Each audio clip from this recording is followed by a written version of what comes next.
Hello, citizens of the world. We are anonymous.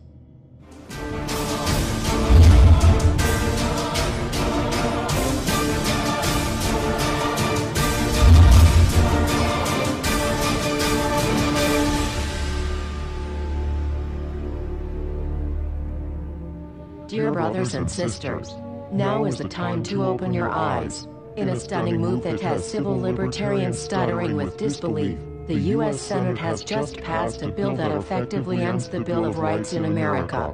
The National Defense Authorization Act is being called the most traitorous act ever witnessed in the Senate, and the language of the bill is cleverly designed to make you think it doesn't apply to Americans. But toward the end of the bill, it essentially says it can apply to Americans if we want it to. Bill summary and status. 112th Congress, 2011 to 2012, S. 1867. Latest title, National Defense Authorization Act 4.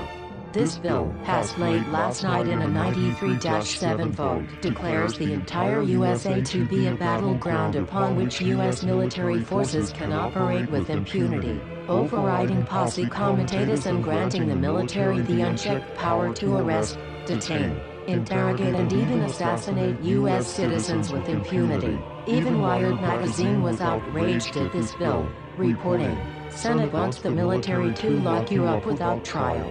The detention mandate to use indefinite military detention in terrorism cases isn't limited to foreigners." It's confusing, because two different sections of the bill seem to contradict each other. But in the judgment of the University of Texas Robert Chesney, a nonpartisan authority on military detention, U.S. citizens are included in the grant of detention authority. The passage of this law is nothing less than an outright declaration of war against the American people by the military-connected power elite.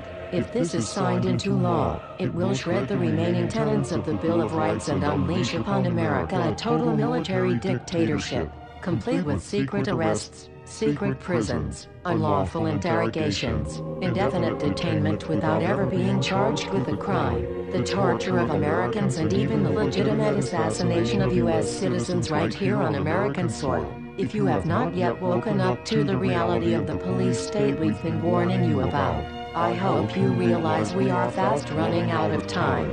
Once this becomes law, you have no rights whatsoever in America, no due process, no First Amendment speech rights, no right to remain silent, nothing. The U.S. Senate does not want us to speak.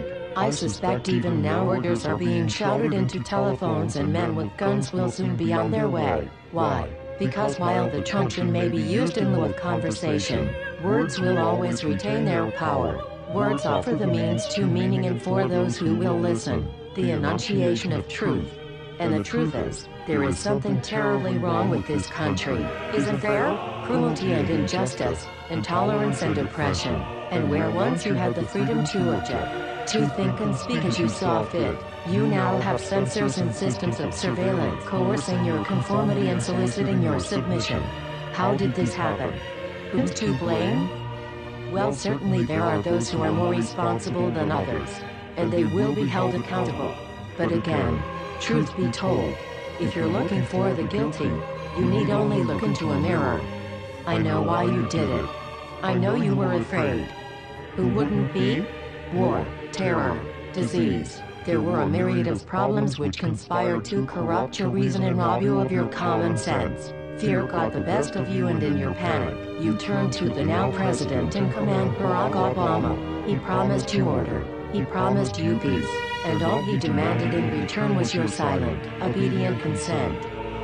More than 400 years ago, a great citizen wished to embed the 5th of November forever in our memory. His hope was to remind the world that fairness, justice, and freedom are more than words, they are perspectives.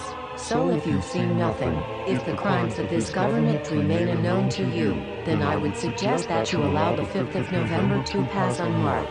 But if you see what I see, if you feel as I feel, and if you would seek as I seek, then I ask you to stand beside one another, 1 year from November 5th, 2011, outside the gates of every courthouse of every city demanding our rights.